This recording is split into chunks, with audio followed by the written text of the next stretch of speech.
மீன் பக்கமாக இருக்கு. பண்ண லேஸ்லாம் வச்சுன்னு போடலாம். அது வீடியோ இருக்குது.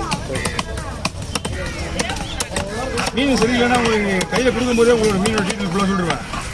சரிங்களா? அதான் மீன் கெட்டு போன மீன் கூட வாங்கி மட்டும் வச்சு கொடுத்துட்டு போயிருங்க. அது எப்படி வாங்கிப்பாங்களா? தாராளமா நிறைய டீட்டெயிலாக கேட்பேன். கேட்கும்போது யாத்திரை எடுத்தீங்களா, கையில் வாங்கிங்களா, இல்லை வர்றது வந்து நேர்ப்பாரு வழியில் ஒருத்தர் கையில் எடுத்து வர ஒரு மீன் அப்படியே கொடுத்துட்டு போயிட்டாரா அப்படின்னு கேட்பேன். நீங்கள் டீட்டெயிலாக போய் சொன்னீங்கன்னா அதுக்கேற்ற மாதிரி உள்ளே இருப்பாங்க. போங்க அப்படின்னு. இது நல்லா தான் மீன் சூப்பராக இருக்குது. மணி என்ன ஆகுது? ஒரு 7 ஆகுது. 10 மணி செஞ்ச கூட ஐஸ் போட்டு விட. ஓகேவா? அப்போ மீன் எவ்வளோ நல்லா இருக்கும் பார்த்துக்க நீங்கள்.